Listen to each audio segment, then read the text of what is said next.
to the Psyche Decoded, hosted by Adel. जी welcome back to the psyche decoded, एक ऐसी जगह जहाँ पे हम इंसानी दिमाग में छुपे मुख्तलिफ पहलुओं से पर्दे उठाते हैं।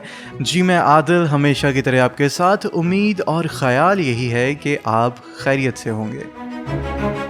दोस्तों आज के इस एपिसोड में एक बहुत ही बेहतरीन किताब जो कि मैं ख़ुद स्टडी भी जिसे मैं ख़ुद पढ़ भी रहा हूँ, उसकी एक्सप्लेनेशन को आपके साथ शेयर करूँगा एंड यूल सी कि इस किताब में कितना कुछ है। बुक नेम है द डांस ऑफ एंगर और हैरियट लर्नर ने इस किताब को लिखा है। जनाब ये वो चीज़ें हैं, ये वो बातें हैं, ये वो नुकात हैं जो कि हमें शायद जो हमारी बुनियादी तरबियत का हिस्सा हुआ करते थे किसी एक दौर में, लेकिन अब हम उन चीज़ों से आहिस्ता आहिस्ता बहुत दूर हो चुके हैं। लेकिन साइकी डिकोडेड के अब से हर एपिसोड में मैं इस तरह की बेहतरीन किताबें आपके सामने पेश करूंगा, उनकी एक्सप्लेनेशंस को आपके सामने पेश करूंगा, जिससे आप बहुत कुछ सीख सकते हैं। आप अपनी ज़िंदगी को बेहतर कर सकते हैं, अपने रिलेशनशिप्स को बहुत बेहतर कर सकते हैं। आइए शुरू करते हैं।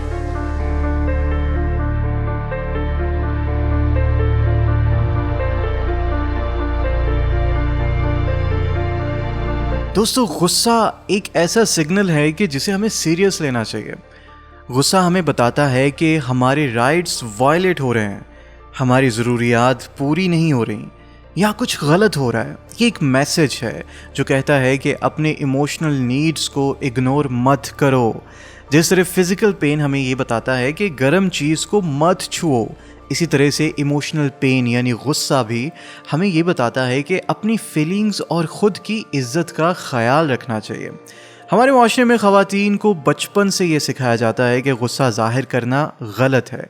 हमारी ये सोसाइटी ख़वातीन को एक अच्छी लड़की बनाना सिखाती है जो सबको खुश रखे, और जब ख़वातीन गुस्सा करती हैं तो उन्हें बदतमीज़, नेगिंग या अनफेमिनिन कहा जाता है। लेकिन मर्द जब गुस्सा करें तो सोसाइटी को इतना बुरा नहीं लगता, लेकिन ख़वातीन का गुस्सा लोगों को अनकंफर्टेबल कर देता है क्योंकि ये पुरानी स्टीरियोटाइप्स को चैलेंज करता है। यहाँ पे हमारी ख़वातीन दो नेगेटिव पैटर्न्स को अपनाती हैं। सबसे पहला है नाइस लेडी सिंड्रोम। इस कैटेगरी में वो लड़कियां आती हैं जो खुद को अच्छी लड़कियां समझ के अपना गुस्सा छुपाती हैं ताकि रिश्तों में हार्मनी रहे। वो अपनी फीलिंग्स को इग्नोर करती हैं जिससे अंदर ही अंदर फ्रस्ट्रेशन और गुस्सा भर जाता है। जब ये गुस्सा फाइनली निकलता है तो लोग उन्हें इरेशनल और इमोशनल समझते हैं, जिससे प्रॉब्लम सॉल्व नहीं होता बल्कि मज़ीद ख़राब होता चला जाता है। और दूसरी कैटेगरी में, आई एम सॉरी टू से but this is the truth, बिची वुमेन। इस कैटेगरी में वो ख़वातीन आती हैं जो अपने गुस्से को ओवर एग्जैजरेट कर जाती हैं, लेकिन वो अपने गुस्से को गलत तरीके से कंप्लेन करती हैं और ब्लेम करती ही चली जाती हैं। इससे लोग उनकी बात नहीं सुनते और असली मसला सॉल्व नहीं हो पाता। उनका गुस्सा इनफेक्टिव होता है और सिर्फ मज़ीद नेगेटिविटी पैदा करता चला जाता है। देखिए यहाँ पे ये चीज़ समझने की ज़रूरत है कि गुस्सा हमेशा वैलिड होता है। सवाल ये नहीं है कि क्या मुझे गुस्सा करने का हक है, बल्कि सवाल ये है कि मैं किस वजह से गुस्सा हूँ और इस गुस्से को सही तौर पर एक्सप्रेस कैसे करूँ ताकि मसले हल हो सकें। देखिए इफ़ेक्टिव गुस्से का मतलब है क्लियरली कम्युनिकेट करना। ये ज़रूरी है कि हम अपने आप को और अपनी फीलिंग्स को समझें और फिर दूसरों को रिस्पेक्टफुली बता सकें कि हमें क्या चाहिए और क्या एक्सेप्टेबल नहीं है। देखिए इसके लिए प्रैक्टिकल क्वेश्चंस खुद से पूछने की ज़रूरत है। मुझे एक्चुअली में गुस्सा किस बात पर है, प्रॉब्लम क्या है और ये किसकी रिस्पॉन्सिबिलिटी है। मैं अपनी बात कैसे क्लियरली कह सकती हूँ या कह सकता हूँ जिससे मैं वीक ना लगूँ। अगर मेरा गुस्सा जाहिर करना फ़ायदा नहीं दे रहा तो मैं क्या डिफरेंट कर सकती हूँ। यहाँ पे एक इम्पॉर्टेंट नोट ये आता है कि गुस्सा सिर्फ निकालने से मसला हल नहीं होता। अगर क्लियरली और रिस्पेक्टफुली एक्सप्रेस ना करें तो गुस्सा सिर्फ नेगेटिविटी बढ़ाता है और रिलेशनशिप्स मज़ीद ख़राब हो जाते हैं। ये किताब सिखाती ये है कि गुस्से को कैसे पॉजिटिवली इस्तेमाल करना है। ये प्रैक्टिकल स्ट्रेटजीज़ प्रोवाइड करती है ताकि रिश्तों में क्लैरिटी आए और ख़ुद की सेल्फ रिस्पेक्ट भी मेंटेन हो। देखिए फिर से वही बात कि गुस्सा हमें ये चीज़ बहुत वाज़ेह करता है कि कुछ गलत है। जब भी गुस्सा आए तो उसे इग्नोर करने की बजाय समझने की कोशिश करें कि एक्चुअल में प्रॉब्लम क्या है। लेकिन इन सब चीज़ों के ऑपोजिट हमारी सोसाइटी ख़वातीन को मुसलसल यही समझाती है, बचपन से उनकी तरबियत करती है कि अच्छी लड़की बनो, गुस्सा मत करो। जब वो गुस्सा करती हैं अगेन उनकी फीलिंग्स को डिसमिस किया जाता है। इस वजह से वुमेन अपनी इमोशनल नीड्स इग्नोर कर देती हैं और फ्रस्ट्रेशन फील करती रहती हैं। गुस्से को इफ़ेक्टिवली एक्सप्रेस करने का मतलब है कि कामली और क्लियरली अपनी बात करें। ब्लेम करने की बजाय अपनी ज़रूरियात को क्लियरली बताएं, स्टेट करें, समझाएं सामने वाले को। गुस्सा एक इम्पॉर्टेंट इमोशन है जो हमारी इनर सेल्फ की नीड को हाईलाइट करता है। उसे इग्नोर करना या सिर्फ वेंट करना दोनों गलत है। इफ़ेक्टिव एंगर का मतलब है उसको समझना। देखिए, इफ़ेक्टिव एंगर, बाअसर गुस्सा, इसका मतलब ये होता है कि ख़ुद को समझना, उस चीज़ को समझना, क्लियरली एक्सप्रेस करना और रिश्तों को पॉजिटिवली इम्प्रूव करना। दोस्तों, इस किताब के दूसरे चैप्टर में एक कपल की एग्जाम्पल दी गई है। उनकी केस स्टडी को सामने रखा गया है कि जिसमें एक औरत कि जिसका नाम बारबरा है, उसने अपनी साइकोलॉजिस्ट को कॉल किया और अपनी वर्कशॉप को कैंसिल कर दिया क्योंकि उसके हस्बैंड ने अलाउ नहीं किया था।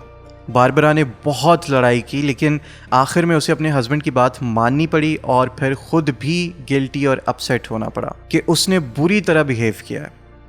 ये एक मिसाल है अंडर फंक्शनिंग और ओवर फंक्शनिंग की, जो कपल्स में बहुत कॉमन होता है। दोस्तों, अंडर फंक्शनिंग वो पार्टनर होता है जो खुद को वीक, डिपेंडेंट और कमज़ोर दिखाता है। ओवर फंक्शनर वो पार्टनर होता है जो कंट्रोलिंग रोल लेता है, वो अपनी कमज़ोरियों को छुपाता है। इस तरह दोनों पार्टनर अपनी अपनी पोजीशन रेनफोर्स करते हैं, एक दूसरे को ज़ोर लगाते रहते हैं और ये इम्बैलेंस वक्त के साथ साथ बढ़ता चला जाता है। देखिए, कल्चरली औरतों को मोस्टली अंडर फंक्शनर का रोल दिया जाता है। सोसाइटी वुमेन को सिखाती है कि अपनी स्ट्रेंथ्स को छुपाओ ताकि मर्दों को वीक फील ना हो। जब वुमेन स्ट्रॉन्ग या असर्टिव बनने की कोशिश करती हैं तो हमारे मर्द हजरात उनको रोकने की अनकॉन्शियस कोशिश करते हैं और फिर ख़वातीन खुद भी अपनी तरक्की को अवॉइड करती हैं ताकि रिलेशनशिप डिस्टर्ब ना हो। यानी ख़वातीन अपनी स्ट्रेंथ को दबा कर अपने मर्दों को स्ट्रॉन्ग फील करवाती हैं। ऐसा हमारी सोसाइटी में होता है और इसके साथ साथ वो अपनी इमोशनल और फिज़िकल हेल्थ को भी ख़राब कर लेती हैं। देखिए, जब एक पार्टनर वीक रोल में होता है ना और अपनी स्ट्रेंथ और इंडिपेंडेंस को दबा देता है, जैसा कि बारबरा ने वर्कशॉप अटेंड नहीं की क्योंकि वो इमोशनली हस्बैंड पर डिपेंड कर रही थी, लेकिन इसके ऑपोजिट जब दूसरा पार्टनर एक स्ट्रॉन्ग और कंट्रोलिंग रोल प्ले करता है और अपनी फीलिंग्स को एक्सप्रेस नहीं करता, जैसा कि बारबरा का हस्बैंड कंट्रोलिंग रोल में था और बारबरा की इंडिपेंडेंस को अलाउ नहीं कर रहा था, इसी तरह से जब ख़वातीन अपनी स्किल्स और इंटरेस्ट को दबा देती हैं सिर्फ हस्बैंड को स्ट्रॉन्ग फील करवाने के लिए, तो वो इमोशनली और फिज़िकली सफ़र करती हैं। बिल्कुल बारबरा की तरह वो अपनी नाराज़गी को इनफेक्टिव तरीके से एक्सप्रेस करती है, जिससे रियल मसला कभी हल ही नहीं होता।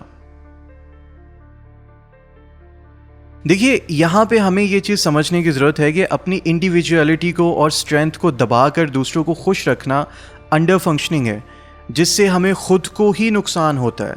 इफ़ेक्टिव तरीका ये है कि हम अपनी नीड्स और बाउंड्रीज़ को रिस्पेक्टफुली और क्लियरली कम्युनिकेट करें, सामने वाले को बताएं, उसे समझाएं ताकि ये इम्बैलेंस ख़त्म हो और रिलेशनशिप हेल्दी बन सके। दोस्तों, इस केस में बारबरा ने अपनी वर्कशॉप अटेंड करने के लिए हस्बैंड से फ़ाइट की, उससे लड़ाई की, उनको कन्वेंस करने की कोशिश की, लेकिन आखिर में खुद ही हार मान ली। ये एक इनइफेक्टिव फाइटिंग थी क्योंकि उसका हस्बैंड भी अपनी ओपिनियन रखने का हक रखता है। बारबरा अपनी एनर्जी हस्बैंड को बदलने की कोशिश में वेस्ट कर रही थी, जो प्रैक्टिकली मुश्किल था। इस फाइट से बारबरा ने अपनी असल पावर, खुद फैसला करने की पावर को इग्नोर कर दिया। बारबरा सिर्फ कंप्लेन करती रहती है कि मेरा हस्बैंड मुझे जाने नहीं देता, और इसी तरह वो अपनी अंडर फंक्शनिंग या डिपेंडेंट पोजीशन को और ज़्यादा मजबूत करती चली जाती है। लेकिन एक मिनट के लिए सोचिए कि अगर बारबरा बहुत क्लियरली और पुरसुकून तरीके से ये कहती कि मैं समझती हूँ कि आपको वर्कशॉप पसंद नहीं है, लेकिन मेरे लिए ये इम्पॉर्टेंट है, मुझे फ़ैसला खुद करने की ज़रूरत है और मैं जाऊँगी। यानी बारबरा को चाहिए था कि वो हस्बैंड की ओपिनियन को रिस्पेक्ट करती, मगर उनसे आर्ग्यू ना करती, क्लियरली अपनी पोजीशन स्टेट करती और खुद फैसला लेती, अपनी प्रायोरिटीज़ को क्लियरली समझकर उन पर एक्शन लेती। दोस्तों, जब भी एक इंसान रिलेशनशिप में चेंज करने की कोशिश करता है ना, तो दूसरा इंसान उसके अगेंस्ट काउंटर मूव्स करता है। ये चेंज बैक रिएक्शन होता है, जिससे वो पुरानी हालत को मेंटेन करने की कोशिश करता है। जैसे कि आप पहले अगर एक अंडर फंक्शनिंग रोल प्ले कर रहे थे और अब आप एक असर्टिव रोल प्ले करना चाहते हैं, तो आपका पार्टनर इसके अगेंस्ट अपना मूव देगा, यानी चेंज बैक रिएक्शन आएगा। जैसा कि इसी केस में है कि अगर बारबरा एक स्ट्रॉन्ग स्टेप लेती है तो हस्बैंड ज़रूर रेसिस्ट करता, नाराज़ होना, डिप्रेस होना या कोई और नेगेटिव रिएक्शन देना। और हस्बैंड का ये रिएक्शन इसलिए नहीं है कि उसका हस्बैंड अपनी बीवी से प्यार नहीं करता, बल्कि इसलिए है कि हस्बैंड बारबरा की न्यू स्ट्रेंथ और इंडिपेंडेंस से एंशियस है और इनसिक्योर फील करता है। देखिए, बारबरा अगर स्ट्रॉन्ग होती तो सिर्फ वर्कशॉप की बात में नहीं बल्कि इस पूरे रिलेशनशिप में उसकी पोजीशन चेंज हो जाती। लेकिन इसके ऑपोजिट बारबरा का कंप्लेनिंग बिहेवियर हस्बैंड को अनकंफर्टेबल फील करवाता है और दोनों को अपनी रिलेशनशिप की रियलिटीज़ को फेस करना पड़ता है। यहाँ पे एक चीज़ समझने की ज़रूरत है कि बारबरा खुद को क्यों चेंज नहीं कर रही, अपने इस अंडर फंक्शनिंग रोल से निकल के एक कन्फ्रंटिंग और एक असर्टिव रोल में क्यों नहीं आ रही। देखिए, यहाँ पे जो चीज़ें समझने वाली हैं वो ये हैं, according to this case study, कि बारबरा खुद इस रिलेशनशिप के ख़त्म हो जाने से डरती है। उसे डर है कि रिलेशनशिप डिस्टर्ब हो जाएगा अगर वो स्ट्रॉन्ग स्टेप लेगी। इस केस में बारबरा एक सिक्योर और प्रेडिक्टेबल मैरिज को चूज़ कर रही है ताकि रिलेशनशिप डिस्टर्ब ना हो सकता है कि बारबरा अभी चेंज के लिए मेंटली रेडी ना हो सकता है कि वो अनकॉन्शियस तौर पर ख़ुद भी वर्कशॉप अटेंड करने से डरती हो और अपने हस्बैंड को नेगेटिव फीलिंग्स जाहिर करने दे रही हो। इफ़ेक्टिव वे ये है कि आप अपनी नीड्स और प्रायोरिटीज़ को क्लियरली समझाएं और उसके मुताबिक एक्शन लें। दूसरे को बदलने की कोशिश करने की बजाय अपने फ़ैसलों की रिस्पॉन्सिबिलिटी खुद लें। इससे टेम्परेरीली मुश्किल हो सकती है, लेकिन लॉन्ग टर्म में सेल्फ रिस्पेक्ट और रिलेशनशिप दोनों ही इम्प्रूव होंगे। दोस्तों, यहाँ पे ये बात भी गौर करने वाली है कि बारबरा असल में बिल्कुल भी अनलिबरेटेड नहीं थी। उसे ये पता था कि उसकी सोच हस्बैंड से मुख्तलिफ है, मगर वो रिलेशनशिप में झगड़ा अवॉइड करना चाहती थी, इसलिए शायद उसने हस्बैंड की बात मान ली। कई ख़वातीन बारबरा से भी ज़्यादा सेक्रीफाइसेस करती हैं। वो अपनी ख्वाहिशात को अपने पार्टनर की मर्ज़ी से मैच करती हैं ताकि रिश्ता ख़राब ना हो। वो कभी ओपनली डिसएग्री नहीं करती और अगर पार्टनर को उनकी किसी बात से लेट्स से ज़रा भी इशू हो तो फ़ौरन ख़ुद को रोक लेती हैं। ऐसी औरत अपनी असल पर्सनैलिटी को दबा कर सिर्फ अपने पार्टनर को खुश रखती है। ये और इस चीज़ को डी सेल्फिंग कहते हैं, यानी अपनी आइडेंटिटी को सेक्रीफाइस करना। कुछ ख़वातीन थोड़ा इंटरेस्ट ज़रूर शो करती हैं, जैसे बारबरा ने वर्कशॉप में किया था, लेकिन अगर हस्बैंड को प्रॉब्लम हो तो वो फ़ौरन अपनी पोजीशन को पीछे ले लेती हैं, ये सोच करके ये कोई इतनी भी बड़ी बात नहीं है कि इसके लिए एक रिश्ता ख़राब किया जाए। देखिए, कोई भी औरत कमज़ोर नहीं है। असल में ये ख़वातीन बहुत सेंसिटिव और समझदार होती हैं जो कि अपने पार्टनर की फीलिंग का बहुत ख्याल रखती हैं। लेकिन इन ख़वातीन की ये सेंसिटिविटी सिर्फ पार्टनर की तरफ होती है, अपने खुद की तरफ नहीं होती। दोस्तों, रिलेशनशिप में दो चीज़ें इंपॉर्टेंट हैं। नंबर 1 इंडिविजुअलिज्म यानी आई, और नंबर 2 टुगेदरनेस लाइक वी। देखिए, आपकी खुद की पर्सनैलिटी, इंडिपेंडेंस और अपनी ज़िंदगी पर कंट्रोल इंडिविजुअलिज्म कहलाता है। और आप दोनों का कनेक्शन, लाइक आपका और आपके पार्टनर का जो कनेक्शन है, क्लोजनेस है और इंटीमेसी है, ये टुगेदरनेस में आती है, वी में आती है। लेकिन यहाँ पे ये बात जानिए कि अगर इंडिविजुअलिज्म यानी आई, मैं, लफ्ज़ मैं आपने सुना होगा, अगर मैं की कमी हो जाए तो क्या होता है? आप ख़ुद को भूल कर सिर्फ रिलेशनशिप पे फोकस करते हैं, दूसरे इंसान को बदलने की कोशिश करते हैं। हर वक्त झगड़े होते हैं क्योंकि दोनों एक दूसरे को इमोशनल तौर पर कंट्रोल करने की कोशिश कर रहे होते हैं, बिल्कुल बारबरा की तरह। और अगर वी यानी कि हम की कमी हो जाए किसी रिश्ते में तो आप दोनों इमोशनली दूर हो जाते हैं, और इसको लेट्स से हम ये कह सकते हैं इमोशनल डाइवोर्स। या और कोई झगड़ा नहीं होता मगर क्लोजनेस भी नहीं होती। या एक हेल्दी रिलेशनशिप में आई और वी का बैलेंस बहुत ज़रूरी है। देखिए, अगर दो लोग एक रिलेशनशिप में हैं तो उस रिलेशनशिप में रहते हुए भी अपनी इंडिविजुअलिटी को भी मेंटेन करना चाहिए। अगर बारबरा के पास आई यानी इंडिविजुअलिज्म होता तो वो ये ना कहती कि हस्बैंड मुझे नहीं जाने दे रहा, बल्कि वो क्लियरली ये डिसाइड करती, अगर मैं वर्कशॉप कैंसिल करूँगी तो मैं खुद नाराज़ और बिटर रहूँगी, यानी कि अजीब सी रहूँगी। अगर वर्कशॉप अटेंड करूँगी तो हस्बैंड नाराज़ होगा। इन दोनों में मुझे क्या सेलेक्ट करना है? बारबरा क्लियरली सोचकर फैसला कर सकती थी, वर्कशॉप अटेंड नहीं करनी या अभी वक्त सही नहीं है। ठीक है ना? या अटेंड करनी है, लेकिन पुरसुकून तरीके से हस्बैंड को इन्फॉर्म करके कि ये मेरा फ़ैसला है और मैं अपनी ज़िंदगी के फ़ैसले खुद करूँगी। बारबरा ने ऐसा क्यों नहीं किया? क्योंकि वो ये समझती है कि अगर वो असर्टिव हो गई तो उसका रिश्ता ख़राब हो सकता है। देखिए, उसको रिश्ता टूटने का या हस्बैंड के नाराज़ होने का डर है, या शायद वो रेडी नहीं है रिलेशनशिप को टेस्ट करे, ये देखने के लिए कि क्या रिलेशनशिप स्ट्रॉन्ग इनफ है कि इस चेंज को टॉलरेट कर सके। अक्सर हम रिलेशनशिप में फ़ाइट करते हैं या कंप्लेन करते हैं ताकि हम उस वक्त कोई फाइनल डिसीजन ना लें। ये एक तरह से प्रोटेस्ट और प्रोटेक्शन दोनों होता है, क्योंकि ये चेंज स्केरी होता है और हम इस चेंज से डर भी रहे होते हैं। रिश्तों में अपनी नीड्स को दबाकर अमन रखना सिर्फ टेम्परेरीली एक रिलीफ देता है। हेल्दी रिलेशनशिप के लिए ज़रूरी है कि हम क्लियरली और रिस्पेक्टफुली अपनी नीड्स को एक्सप्रेस करें और आई और वी दोनों को बैलेंस करके चलें। दोस्तों, जब हम किसी रिलेशनशिप में चेंज लाने की कोई भी कोशिश करते हैं ना, जैसे खामोशी तोड़कर अपनी ज़रूरियात को क्लियरली एक्सप्रेस करना, दूसरे इंसान को उसकी पहली वाली हालत में वापस लाने की अनकॉन्शियस कोशिश करते रहना, इसे काउंटर मूव या चेंज बैक रिएक्शन कहते हैं। और ये क्यों होता है? क्योंकि दूसरा इंसान एंशियस हो जाता है, क्योंकि चेंज अनकंफर्टेबल होता है सभी के लिए ऑब्वियसली। वो रिलेशनशिप को वापस पुरानी हालात में ले जाना चाहता है, और इन सब में बहुत कॉमन काउंटर मूव्स की एग्जांपल्स हैं जो शायद आपने भी सुनी होंगी। लेट्स से कि अगर आप कोई एक अपना फ़ैसला करते हैं जो कि आपकी अपनी ज़ात से जुड़ा हुआ है, और आपका जो पार्टनर है वो कोई भी हो सकता है। It should be your mom, आपका भाई, आपकी बहन, आपके अब्बा जी, या आपकी गर्लफ्रेंड या आपकी बीवी। और अगर आप इन सब में रहते हुए या इन सब के साथ रहते हुए या इन सब की मौजूदगी में अपनी ज़िंदगी के लिए, अपनी ज़ात के लिए कोई एक फ़ैसला करते हैं, तो इनकी तरफ से बहुत कॉमन किस्म के काउंटर मूव्स आते हैं। उसमें बहुत वाज़ेह एग्जांपल्स हैं। अक्सर आपको ये कहा जाता है कि तुम गलत हो, और ये रहा प्रूफ, और फिर आपको आपकी गलती का प्रूफ भी वो दिखा रहे होते हैं जो कि एक्चुअली में वो होता नहीं है, लेकिन बनाया जा रहा होता है। वो एक बनावटी तौर पे आपको दिखाया जा रहा होता है, और आपको पुराने तरीके पर वापस, और आपको अक्सर ये कहा जाता है कि नहीं, तुम जैसे पहले थे वैसे हो जाओ, फिर उसके बाद हम तुम्हें एक्सेप्ट करेंगे, नहीं तो तुम्हें हम आँख कर देंगे, तुम घर छोड़ के चले जाओ, तुम मेरी बात मान लो, नहीं तो मैं छोड़ के चला जाऊँगा या मैं चली जाऊँगी, अगर तुम बदले नहीं तो इसके बहुत ख़तरनाक कॉन्सिक्वेंसेस हो सकते हैं, रिश्ता ख़त्म हो जाएगा। ये कुछ ड्रामेटिक किस्म के सेंटेंसेस ऑब्वियसली आपने लाजमी सुने होंगे। मैंने सुने हैं, बिल्कुल भाई, मैंने बहुत सुने हैं।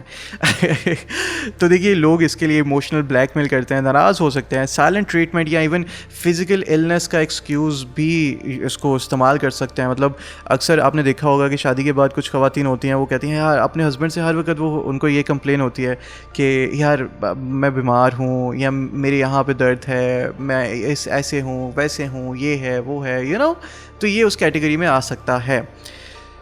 अब हमारा काम सिर्फ ये है कि हम अपनी पोजीशन क्लियरली मेंटेन करें, दूसरे को कंट्रोल करने की या उसकी काउंटर मूव्स को रोकने की कोशिश ना करें।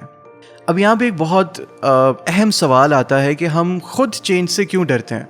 देखिए, ख़ुद भी हम चेंज को अनकॉन्शियसली रेजिस्ट करते हैं, क्योंकि हमें रिश्ता टूटने का डर होता है। पुरानी जनरेशन्स जैसे माँ बाप, दादा दादी की रस्म व रिवाज, उनकी वैल्यूज़ और ट्रेडिशंस हमें अनकॉन्शियसली कंट्रोल करती हैं। और अगर हमारा परिवार या हमारा ख़ानदान हिस्टोरिकली ज़्यादा असर्टिव नहीं था तो हमें गिल्टी फील होता है अगर हम अपनी सेल्फ रिस्पेक्ट और बाउंड्रीज सेट करने की कोशिश करते हैं। तो अगेन, अगर हम बारबरा की मिसाल से समझें तो वो अपनी माँ या फैमिली की तरह वीक रहकर अनकॉन्शियसली लॉयल रहना चाहती है। ऐसा इस चीज़ को समझा जा सकता है बिकॉज़ हमारे माशरे में भी अक्सर ख़वातीन जो होती हैं ना, वो अपने पेरेंट्स, अपनी ख़ास तौर पे माँ को या अपनी किसी बड़ी बहन को या जो भी उसका गार्डियन होता है उसको फॉलो कर रही होती हैं। तो इसलिए वो अपनी इंडिपेंडेंस को सेक्रीफाइस कर देती हैं ताकि रिश्ता डिस्टर्ब ना हो और मामलात पुरसुकून तरीके से चलते रहें। अब इस किताब में एक बहुत ही अहम चीज़ जो यहाँ पे शामिल की गई है जिसको सूडो इश्यूज़ का नाम दिया गया है, यानी कि झूठे मसले बनाना। देखिए, अगेन बारबरा और उसका हस्बैंड जिस बात पर आर्ग्यू कर रहे हैं ना, वर्कशॉप की वैल्यू, वो असल मसला नहीं है कि मतलब तुम्हारा वर्कशॉप में जाना ज़रूरी नहीं है और वर्कशॉप में ये होगा वो होगा ऐसे होगा वैसे होगा, ये वो चीज़ें नहीं है, ये एक्चुअल मसला नहीं है, ये सिर्फ एक सूडो इशू है। यानी कि ये इधर उधर की ऊल फजूल बातें हैं जिनको जानबूझ के इन चीज़ों में दाखिल कर लिया जाता है। असल इशू ये है कि बारबरा क्लियरली फ़ैसला नहीं कर पा रही कि वो ख़ुद अपनी ज़िंदगी के फ़ैसले करना चाहती है या हस्बैंड की बात मानकर रिश्ता बचाना चाहती है। और ये बहुत कॉमन है कि हमारे ख़ानदान में, हमारे घर में, इवन दो कि आजकल के मौजूदा कपल्स जो हैं वो इसी तरह की इधर उधर की बातों पे ज़्यादा आर्ग्यू करते हैं, क्योंकि असली मसले को डिस्कस करना बहुत मुश्किल होता है। जो एक्चुअल पॉइंट है उसकी तरफ नहीं आया जाता। या तो आपका वो पार्टनर जो इस वक्त एक असर्टिव रोल प्ले कर रहा है आपके ऊपर, वो हावी हुआ है, वो आपको नहीं आने देगा क्योंकि वो इनसिक्योर और एंशियस फील कर रहा है उस चीज़ को लेकर। मिसाल के तौर पर वाइफ हस्बैंड को कहे कि तुम बच्चों को वक्त नहीं देते, ठीक है ना, लेकिन इसके ऑपोजिट ये भी हो सकता है कि वो शायद ये चाहती हो कि हस्बैंड उससे ज़्यादा वक्त दे, यानी अपनी बीवी को ज़्यादा टाइम दे, और हस्बैंड वाइफ से कहे कि बच्चे घर में अकेले रह जाएंगे तुम काम करोगी तो। और इसके ऑपोजिट में ये हो सकता है असल में उसे वाइफ की सक्सेस से ख़ुद इनसिक्योरिटी फील हो रही हो। अब यहाँ पे एक और चीज़ समझने वाली है कि दूसरे इंसान को बदलने की कोशिश क्यों गलत है। देखिए, बारबरा हस्बैंड को चेंज करने की कोशिश कर रही होती है, उसकी ओपिनियन बदलना चाहती है, लेकिन ये इम्पॉसिबल है। यहाँ पे दोस्तों हम सिर्फ ख़ुद को कंट्रोल कर सकते हैं। हर इंसान का अपना नज़रिया, अपना ओपिनियन होता है और वो वैलिड होता है। हमारा काम अपनी पोजीशन को क्लियर करना और सामने वाले को समझाना है, दूसरे की थिंकिंग को बदलना नहीं है। इस चीज़ को समझिए। जब हम दूसरों को बदलने की कोशिश करते हैं ना, तो सिर्फ इमोशनल फ्रस्ट्रेशन मिलता है हमें और कोई पॉजिटिव रिजल्ट नहीं निकलता उसका। देखिए, अब अगर बारबरा को ये समझ आ जाए कि वो हस्बैंड को नहीं बदल सकती, तभी वो अपनी पावर, अपनी सेल्फ रिस्पेक्ट और इंडिपेंडेंस को क्लेम कर पाएगी। दोस्तों, रिलेशनशिप में पॉजिटिवली चेंज लाने के लिए सबसे ज़रूरी है कि हम अपनी इंडिविजुअलिटी क्लियरली मेंटेन करें, अपनी बाउंड्रीज रिस्पेक्टफुली कम्युनिकेट करें और दूसरों को बदलने की बजाय सिर्फ ख़ुद को इम्प्रूव करने पे फोकस करें। ये थे इस किताब के पहले 2 चैप्टर्स, उनका खुलासा, उनकी एक छोटी सी एक्सप्लेनेशन। आई होप, मेरी लाइक एक कोशिश है, मेरी ख्वाहिश भी है और मेरी ये दुआ भी है कि आपको इससे बहुत कुछ सीखने को मिला होगा। ये वो चीज़ें हैं कि जो मेरी, आपकी, हम सब की इस सोसाइटी में बहुत कॉमन है, और ये वो चीज़ें हैं कि जिस बारे में हमें कोई अवेयरनेस नहीं है, हमें कोई बताता नहीं है कि इन चीज़ों को किस तरह से लेके चलना है। लेकिन again, I am here right now, yes, this is me Adil, you are listening psyche decoded, और ये जिस किताब को मैं एक्सप्लेन कर रहा हूँ इसका नाम है द डांस ऑफ एंगर, जो कि किसने लिखी है, या हैरियट लर्नर ने इस किताब को लिखा है। आप इस किताब को परचेज़ कर सकते हैं गुड रीड से जाके, या डायरेक्ट आप अमेज़ॉन से जाके भी इस किताब को ख़रीद सकते हैं। I do have this book, और मेरी कोशिश ये होगी कि अब हमारे इस सीरीज़ के अगले एपिसोड में मैं इस किताब के 3 और 4 चैप्टर को आपके सामने रखूं, एंड होपफुली हम उसमें से भी बहुत कुछ सीखेंगे, वो सब चीज़ें सीखेंगे कि जो हमारी अपनी असली ज़िंदगी के साथ ताल्लुक़ रखती हैं और हमें कामयाबी के रास्ते पे गामज़न करती हैं। और जाते जाते बस यही कि आप खुश रहें, मुस्कुराते रहें, आबाद रहें, अपना ख्याल रखें और उनका भी ख्याल रखें जो आपके बहुत प्यारे हैं, जो आपको चाहते हैं। To the Psyche Decoded, hosted by Adam.